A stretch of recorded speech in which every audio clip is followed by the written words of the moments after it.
va dire, ben, écoutez, prenons la police.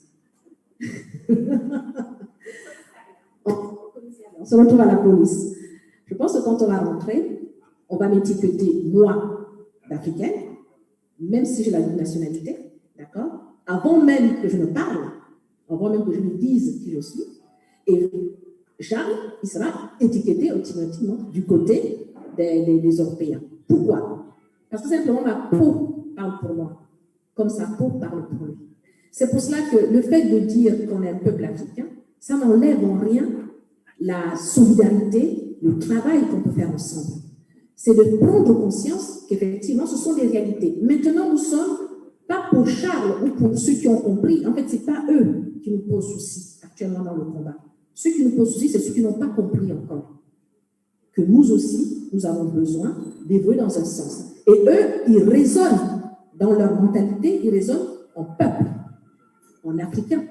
Ils ne raisonnent pas en disant, comme Charles dit, qu'effectivement, voilà, pour lui, il n'y a pas de peuple. Ce sont des gens qui, voilà, tout le monde qui combat par rapport à ça. Donc, j'ai envie quand même de préciser que ce n'est en rien péjoratif quand c'est pris dans le bon sens du terme, mais de reconnaître qu'il y a des réalités qui sont là et que si nous, on ferme les yeux sur ces réalités, on passe aussi un tout petit peu à côté des choses que nous subissons au quotidien. Donc, faisons-le, mais disons-nous que même si nous sommes des Africains, il y a des Européens qui sont prêts à se battre avec nous parce qu'ils ont compris que ce soit l'Africain, que ce soit l'Européen, on a le même besoin, les mêmes envies, et nous devons combattre ensemble, lutter ensemble et être unis ensemble. C'est ça l'idée. Et je pense que c'est bien de pouvoir effectivement le dire. Ceci étant dit, il y a une question qui a été posée à, je pense, voilà. Et puis, il y a une aussi. Il y a une question pour Charles? C'est bon? Ok. Donc, moi, j'ai une question. Bien, alors, il y a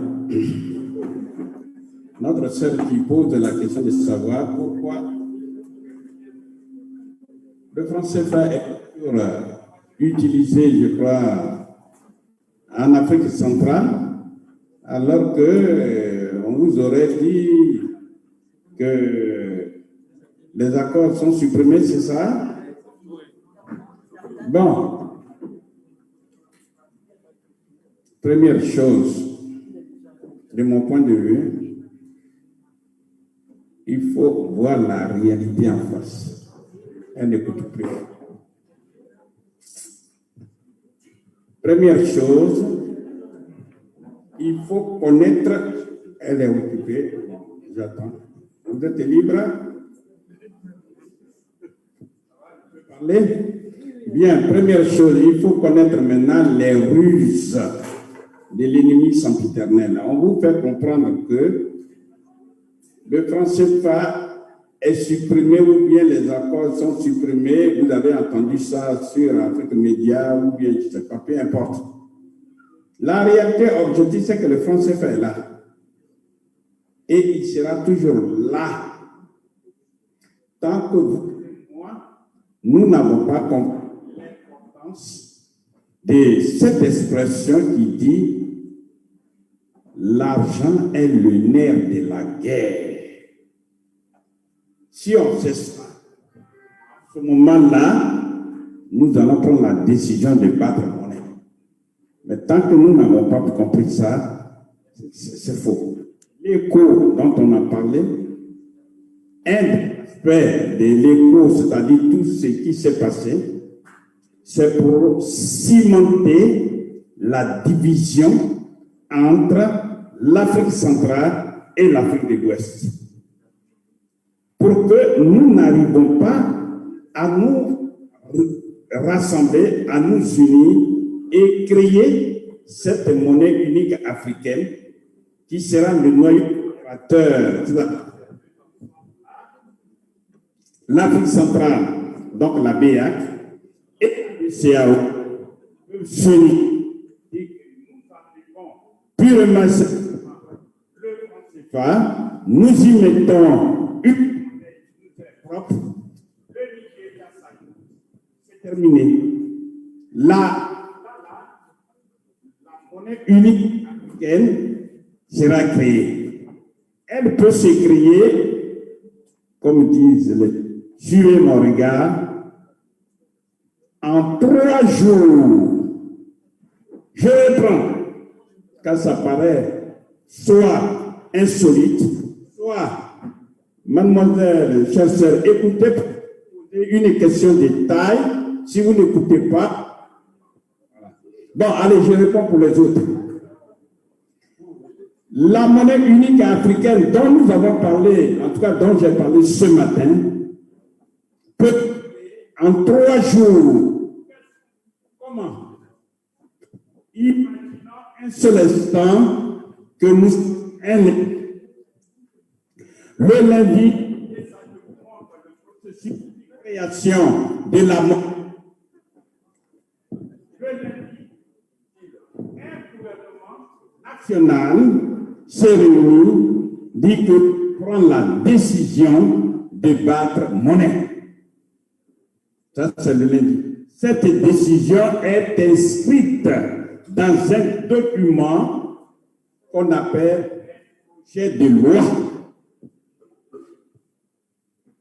Ce projet de loi est déposé soit le même lundi ou le mardi au bureau de l'Assemblée nationale. Pourquoi? Parce que dans tous les pays du monde, la monnaie, c'est-à-dire l'argent qui circule dans le pays, appartient toujours au peuple. Donc, ce projet de loi est déposé au bureau de l'Assemblée nationale le même jour du lundi et le mardi, le peuple se prononce. Dire est-ce que oui ou non vous voulez la monnaie du pays et vous rejetez la monnaie coloniale. Comme il y a toujours des exceptions, mais en 99%, le peuple, c'est-à-dire les représentants du peuple, vont dire oui, nous voulons la monnaie à nous. Ça, c'est le mardi. Maintenant, ce que je suis en train de dire pour un pays, ça se fait pour tous les pays. D'accord. D'accord. Ça se fait pour tous les pays. À partir du moment où tous les pays ont dit oui à la création de cette monnaie, le mardi et le mercredi, on appuie sur la machine. C'est la machine qui produit les billets de banque que vous et moi. La machine, elle est neutre. Elle fait le travail qu'on lui dit de faire. Seul. Et rien que les Africains n'ont pas encore compris ça. Que la monnaie, créer la monnaie n'est pas un problème technique. C'est d'abord et surtout politique. Comme des décisions de battre monnaie, ça se fait en 3 jours. À partir de là, la monnaie se met en circulation dans le peuple. Et le peuple est payé et c'est le peuple qui produit les biens et les services. Ça, c'est un bien produit par un être humain ou par des êtres humains. Et c'est la production de ces biens-là, c'est ça qu'on appelle la richesse. C'est aussi que ça. Donc, vous et moi, le combat que nous, c'est de ça nous parlons avec gravité. Cette sera créée et sera garantie par la valeur synthétique des matières premières stratégiques que nous détenons. Je reprends. La monnaie unique sera garantie par la valeur synthétique des matières premières stratégiques que les Africains détiennent. L'or, le coton, etc. L'euro, le dollar ne repose sur rien. Je reprends, même si ça peut choquer. L'euro, le dollar, tout ça ne repose que sur du vent. Ni les Européens, ni les Américains ne détiennent de l'or. Leur garantie, c'est l'État. Quand vous battez, vous dites que ce bout de papier est monnaie, celui qui garantit ce bout de papier, c'est l'État. L'euro, celui qui garantit l'euro, ce sont les 19 pays européens qui utilisent l'euro. Ils adorent. Mais nous, les Africains, si nous battions notre monnaie, non seulement les États qui ont produit cette monnaie unique africaine sont la garantie, mais dans notre banque centrale africaine, nous allons avoir des stocks d'or, de diamants, de fer, tout ce qu'on veut. Et nous aurions la monnaie la plus sûre du monde. Voilà ce dont on a peur. Voilà pourquoi Kadhafi a été tué.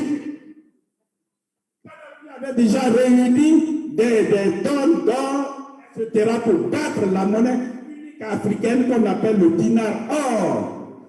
L'Europe a vu le danger venir parce que non seulement le franc CFA qui nourrit la France va disparaître, mais nous aurions eu la meilleure monnaie. Et on allait créer, c'était prévu, le Fonds monétaire africain, dont le siège se trouve à Yaoundé. La Banque centrale africaine, dont le siège se trouve à Abuja. Et la Banque africaine se trouve à Site, c'est-à-dire en Libye. Tant que vous et moi, nous ne comprenons pas ces choses de base, malheureusement, nous allons faire des discours, et des discours jusqu'à la mort, hélas. Et nous allons laisser comme héritage à nos enfants cet esclavage moderne dans lequel nous sommes. Je vous remercie. Merci beaucoup, Nicolas Dou, merci. Et donc, nous poursuivons et nous nous acheminons tranquillement vers la fin. C'est notre frère et camarade Adouma Sirima de la coordination de la dynamique unitaire panafricaine qui va nous tracer les perspectives que nous vous proposons au niveau de notre DUP. Oui, en réalité, pour ne pas répéter, parce qu'il y a des choses qui ont été dites, je ne vais pas réinventer la roue. Je commence déjà par dire que les perspectives ont été tracées aussi bien par nos panélistes qui ont eu des brillantes contributions et on les remercie. Les perspectives sont venues aussi de la salle. Donc, évidemment, on ne peut pas aller au bout de cet exercice-là. La journée a été longue, on a été beaucoup enrichi. Peut-être se limiter à dire que la première perspective et la plus immédiate, c'est une perspective de clarification sémantique déjà. Parce que, comme vous voyez, on a été au sommet quand même de la contribution du regard des scientifiques de haut niveau qui ont participé aujourd'hui au panel. Je ne le dis pas par flatterie, mais on voit bien que la théorie économique est très bien maîtrisée par notre frère Nicolas Gou, qui nous a vraiment instruits. On voit aussi que notre sœur juste à côté a, par rapport à toute la question de la stratégie militaire de défense, de sécurité, elle nous a aussi beaucoup alimenté de réflexion. Et que dire aussi de Aziz Fall et de tous les autres. Donc, on va juste dire qu'à ce stade, nous, la dynamique unitaire panafricaine, nous sommes conscients d'une chose, c'est la diversité que nous devons prendre en compte. La diversité ne doit pas nous fragiliser, mais plutôt nous enrichir. Et vous avez vu la diversité dans les propos, des notions qui sont utilisées. Je veux juste, pour mettre les choses en perspective, dire non. Là où on voit plutôt des dissensions ou des contradictions, nous, à la DUP, on voit plutôt un appel au débat, un appel à clarifier les choses, un appel à mieux articuler nos approches et surtout à faire les choses en tenant compte du fait que nous menons un panafricanisme d'aujourd'hui, du XXIe siècle. Et donc, nous devons tenir compte aussi des résultats de la science, que ce soit les sciences exactes, dures comme on les appelle, ou les sciences humaines. Que nous disent les sciences humaines par rapport aux notions qu'on a pu entendre ici de race et autres? Évidemment, il faut savoir que l'apparition des races, et même de la race noire, s'inscrit dans un schéma idéologique de domination des Noirs eux-mêmes. Parce qu'en réalité, il n'y a qu'une et une seule race, la race humaine. Et la démonstration scientifique a été apportée. Je veux juste renvoyer les uns et les autres à cette déclaration de l'UNESCO du 27 novembre 1978 sur la déclaration sur la race et les préjugés raciaux. De quoi s'agit-il? Il faut savoir qu'à un moment de l'histoire de notre humanité, pour justement légitimer la domination de certains peuples, il y a eu la sociobiologie dont le rôle consistait à classifier les peuples et à montrer qu'il y a des peuples qui sont inférieurs aux autres, ce qui pouvait légitimer la mission civilisatrice et d'autres choses comme ça. Et cette mission civilisatrice était portée par l'Occident en direction des peuples dits, des peuples ahistoriques, qui n'ont pas d'histoire. Et je vais très vite là. À un moment donné, il a fallu battre cette sociobiologie en brèche et montrer que c'est une construction purement idéologique qui vise à légitimer des dominations. Donc, il n'y a pas de race, il n'y a qu'une seule race humaine. Donc, on ne peut même pas accepter de parler de race noire. Non. Sinon, c'est servir précisément la cause de ceux qui avaient créé ces notions-là pour légitimer cette domination. Donc, je ne vais pas être long, que chacun puisse, puisque nous sommes dans une espèce d'école à ciel ouvert, ici, grandeur nature, d'aller voir cette déclaration du 27 novembre 1978 et qui apporte un éclairage important. Parce que l'UNESCO avait fait l'effort de réunir des scientifiques du monde entier, dont les travaux ont abouti à ce que notre frère disait par rapport à l'origine de l'humanité, effectivement, qui est datée en Afrique, comme on le sait, et aussi le fait qu'il n'y a pas plusieurs races, mais une seule race humaine. J'insiste beaucoup là-dessus parce que ça nous permet de voir que nous ne sommes pas en contradiction, mais il y a un besoin de clarifier des termes, des notions, pour qu'on ne soit pas dans des débats en fait, qui n'ont pas lieu d'être au stade où nous en sommes. Deuxième point important, et là je parle toujours du vocabulaire qu'a utilisé notre frère de la science de la théorie économique, quand il a dit avec brio, regardez comment on nous domine. Les trois hommes, n'est-ce pas? Le premier homme, le deuxième et le troisième homme, n'est-ce pas? Et nous, si nous voulons combattre ce système-là, on doit bien comprendre, c'est qui le troisième homme, là, si je m'en tiens à votre caractérisation? Le troisième homme, il est africain, n'est-ce pas? Ça veut dire absolument. Mais ce que ça induit très clairement, ça veut dire quoi? Qu'il n'y a pas une approche univoque, uniforme de l'Africain ou des Africains. Et qu'au sein des Africains même, il faut raisonner en termes d'intérêt et de groupe d'intérêt. Et qu'il ne suffit pas d'être Africain pour défendre la même cause. Puisqu'il y a le troisième homme qui nous pose tant de mal. On est d'accord? Dans le schéma inversé, donc pour lutter contre ce système-là, il faut bien comprendre aussi que nous, il faut qu'en termes de... Puisque ce sempiternel ennemi a su trouver au sein même de l'Afrique des alliés, nous, dans le schéma inversé, notre troisième partenaire, ça va être les peuples de ces pays. Et c'est en construisant l'alliance de façon inversée que nous allons pouvoir vaincre précisément ces impérialistes qui nous dominent, et quels que soient les pays. Juste une façon, et ça c'est les sciences humaines, hein, on n'est pas en train de découvrir de nouvelles choses. Les intérêts, c'est ça qui gouverne le monde. Et la théorie économique ne dit pas autre chose. Hein. La monnaie, c'est au service d'intérêts précis. Il n'y a pas de couleur. L'argent sert des gens qui sont en capacité d'organiser des pouvoirs, des leviers de pouvoir, et de faire en sorte que la société soit à leur service. Quelle que soit leur couleur de peau, jaune, noir, vert, qu'importe.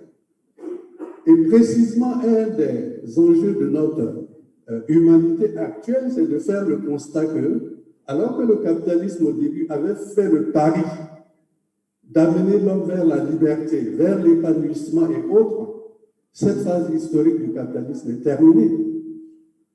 Et c'est ça la crise du capitalisme précisément, c'est-à-dire son incapacité à satisfaire le genre humain aujourd'hui.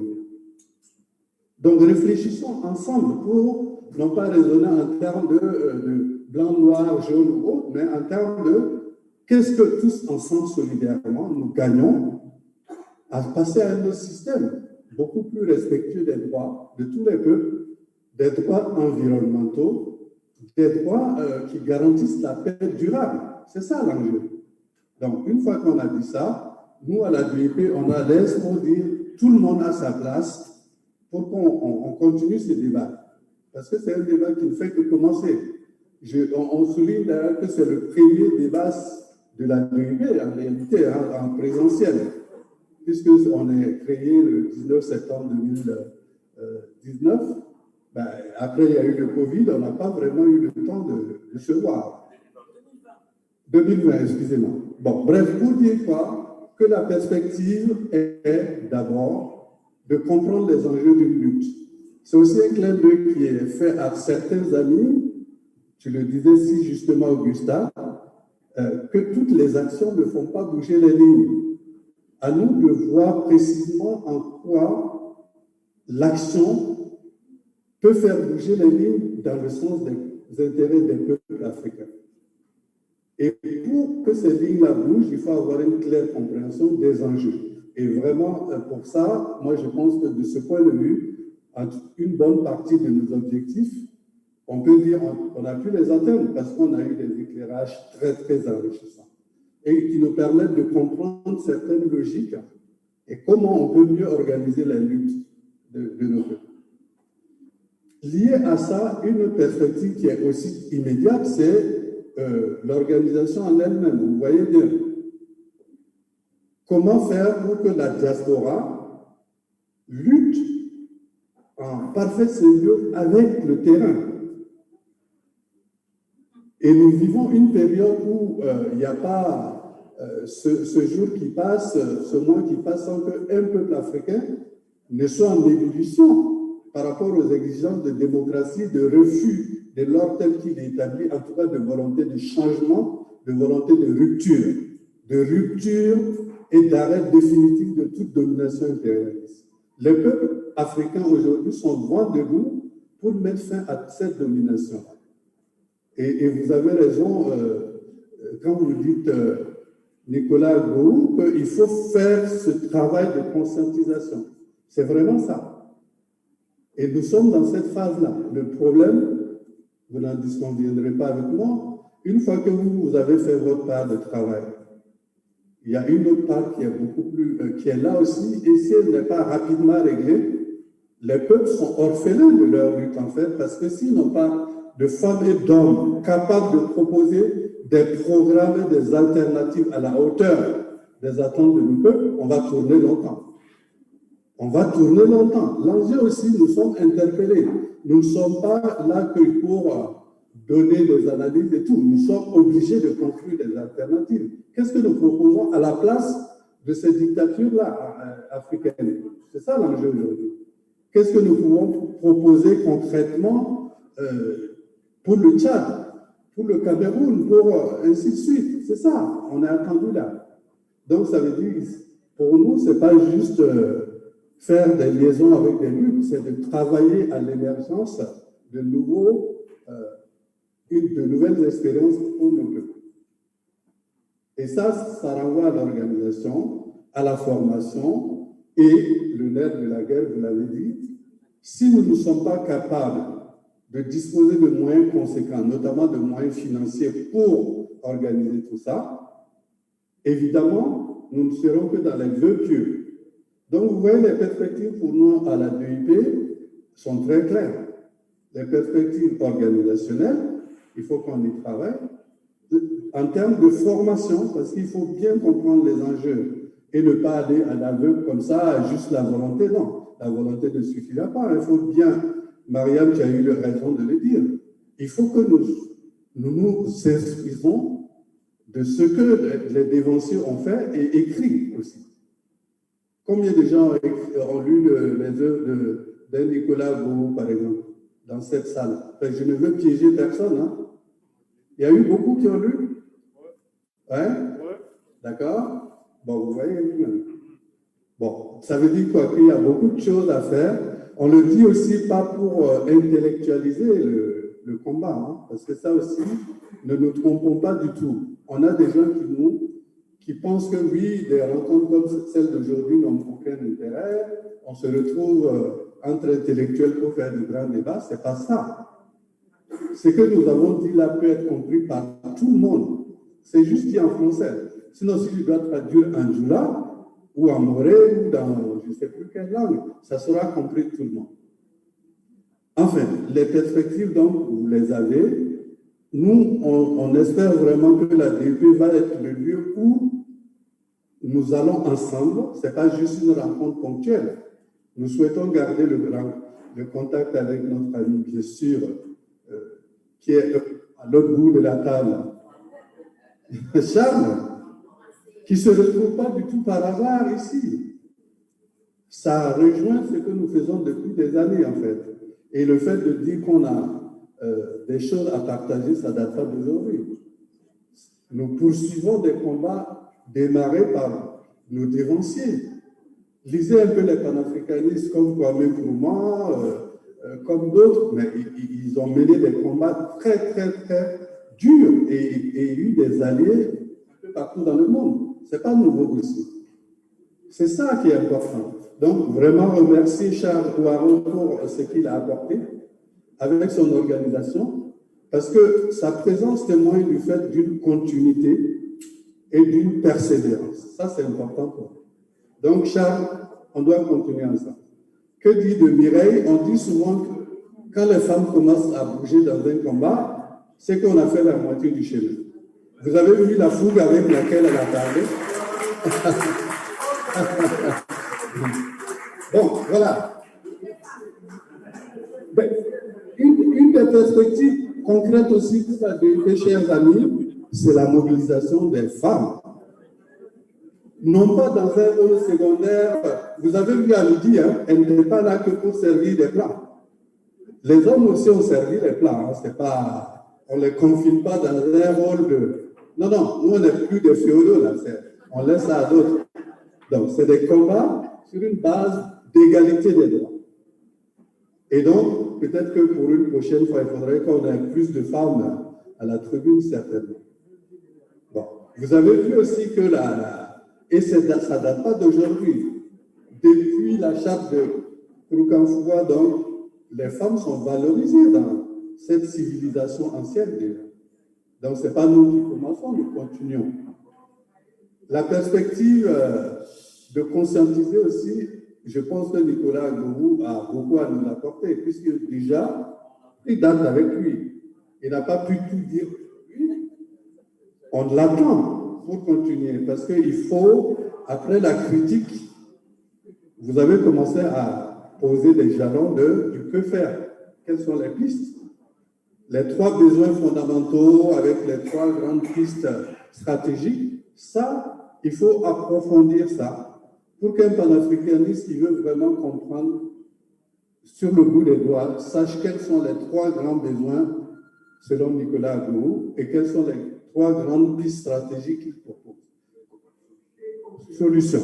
Oui, mais qu'on va confronter avec d'autres, hein, parce que aussi on est dans une école là, où on a besoin de confronter plusieurs idées, voir aussi comment on peut enrichir avec eux. Bon. Bref, vous aurez compris que nous sommes au début d'une aventure humaine. Nous espérons la plus durable possible, la plus riche et la plus inclusive possible. Et il n'y a pas à la DEP un enjeu de race ou quoi, c'est un enjeu de conviction que l'Afrique, de gré ou de force, mais je pense que ça va être de gré pour nous, sera le continent du 21e siècle. Et nous en sommes convaincus. Merci.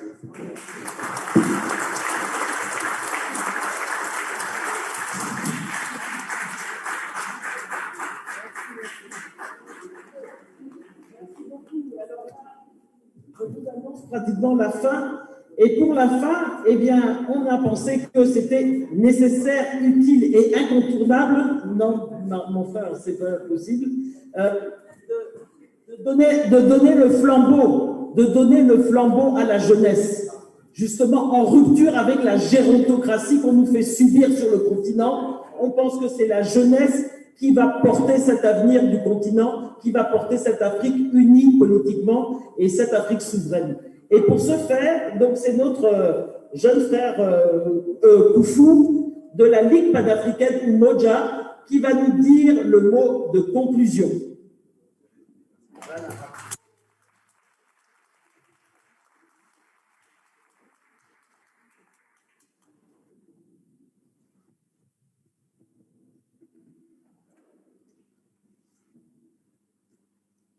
Mesdames et messieurs, frères et sœurs, distingués invités, chers panélistes, chers camarades, nous voici parvenus à la fin de cette longue et passionnante journée de réflexion consacrée aux accords de coopération entre la France et ses anciennes colonies. Et c'est une immense fierté pour moi, qui suis militant de la Ligue panafricaine Umoja, d'être ici à cette table, d'être à cette conférence et de donner un peu le mot de la fin sur cette conférence.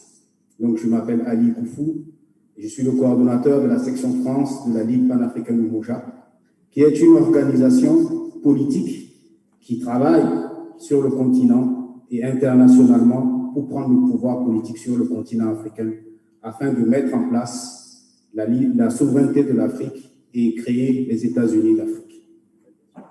Donc, au moment où je prends la parole pour clôturer cette rencontre, donc je le redis, c'est avec une immense fierté et une joie et une satisfaction qui m'étreint. Nous avons passé plus de 10 heures à écouter, analyser et échanger dans la convivialité et dans la fraternité. Nous nous sommes mutuellement enrichis. Nous avons eu accès à des informations capitales, habituellement soustraites à la connaissance des peuples d'Afrique et des citoyens français. Le sous-développement des pays africains, en particulier des anciennes colonies, qui sont extrêmement riches en ressources énergétiques, minières, forestières, mais qui sont bénéficiaires d'une coopération politique, économique et militaire qui les maintiennent dans la soumission, en particulier de l'État français, de la part de l'État français. Cela, pour tout esprit rationnel, est inconcevable. Et au terme de cette conférence, on est en bon droit d'affirmer avec un bon sens et vérité que cette situation n'est pas due à une incurie ontologique des Africains, mais bien à un redoutable et ingénieux système d'oppression néocoloniale qui est porté par la balkanisation du continent, les institutions héritées des accords de 1885 et l'ensemble des dispositifs militaires dont la maman nous a fait écho tout à l'heure. Ces accords qui dénient tout déni de souveraineté des peuples africains et qui assurent à la France toute liberté de poursuivre cette ambition de néocolonialisme, d'exploitation de manière officielle est inacceptable aux yeux du monde.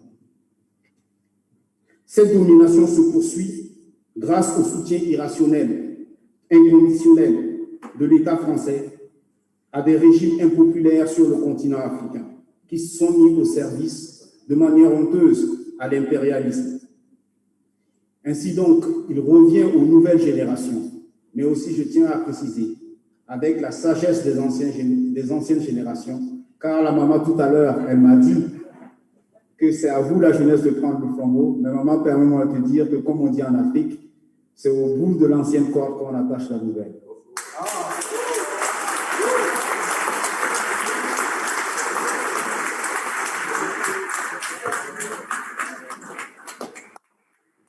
Donc, aux nouvelles générations africaines, instruites de la sagesse des anciens, c'est à vous, à nous, de mener le combat pour la libération et la souveraineté des peuples africains, de la faire aboutir, car cette situation va prendre fin en ce 21e siècle. Et les accords de coopération qui permettent cette exploitation de l'Afrique, elles doivent être connues, dénoncées en vue de leur abrogation de manière définitive. Il nous faut donc mener avec courage, avec intelligence, avec détermination ce combat, car il n'y a pas d'autres alternatives pour les peuples africains que la souveraineté, la liberté et l'unité des peuples africains. Ce combat, c'est un combat pour la dignité. C'est un combat pour instaurer de nouveaux rapports entre les peuples africains et les autres peuples dans un cadre de respect et non de soumission. Le message de cette journée sera porté partout en France, en particulier pendant la campagne présidentielle. Le vœu de la DUP est que toutes les forces progressistes, souverainistes s'approprient cette lutte jusqu'à l'aboutissement. Ainsi, tous les candidats qui vont se porter à l'élection présidentielle française devront répondre de leur politique concernant les peuples africains. La DUP ainsi va continuer à agir pour développer le panafricanisme et permettre faire aboutir ce combat dans les meilleurs délais. Un rapport de cette conférence sera établi sur une version dématérialisée et diffusée dans l'ensemble des canaux de communication, Facebook, Twitter, Instagram, etc. Ceci est le lieu vraiment d'adresser une fois nos chaleureux remerciements à l'ensemble des panélistes et ainsi aussi à vous tous qui, avec détermination, êtes restés jusqu'à la fin. Donc, vraiment, applaudissez pour vous-même parce que c'est déjà un grand combat.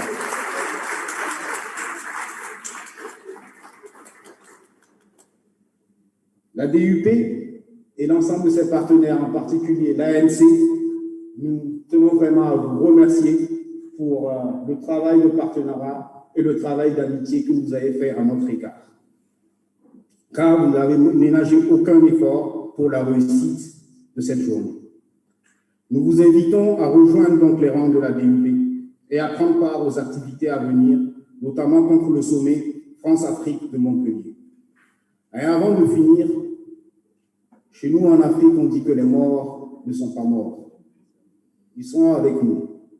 Et nous, les Africains, nous avons résisté et nous avons payé un lourd tribut. Avant de clôturer cette rencontre, j'aimerais invoquer l'esprit de nos grands ancêtres, en commençant par les femmes.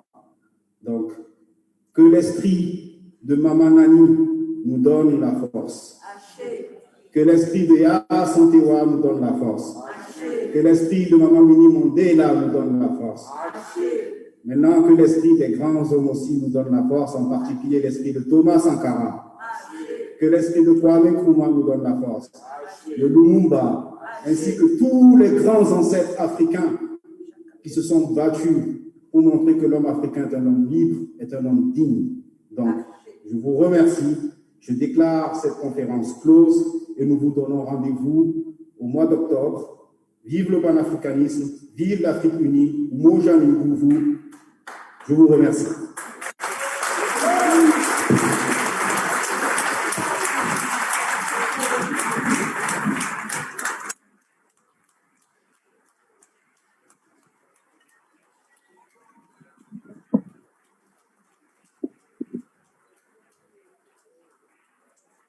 Okay, I want to thank actually as the young people, the torch was passed on, and we want to say thank you for all. Traduction, parce que vraiment on n'a pas beaucoup traduit, mais là au moins cette conclusion là, il faut quand même donc 3 minutes après l'apéritif dînatoire et la danse. Voilà. On va se secouer un peu. Merci. No problem. Okay, so the torch was passed on to the young people, and we want to say thank you for all of you that have come and participated.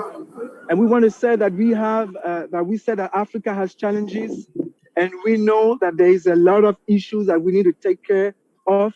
But we're going to be on the shoulder of our elders, and we're going to continue that fight.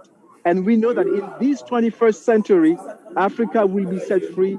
Africa will be delivered, and we know that for sure. And so we appreciate every panels, every man and woman who came and discussed and talk about the affairs of Africa. We thank all the friends of Africa, those who have come like ANC, who have come and joined us and deliberate with us and talk about African issue. We are very confident that we will succeed. And this century is our century.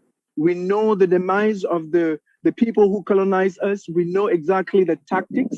We are more aware. We are a generation that know exactly what's going on. And we have decided that we will free the continent for the betterment of our people and for the betterment of our continent.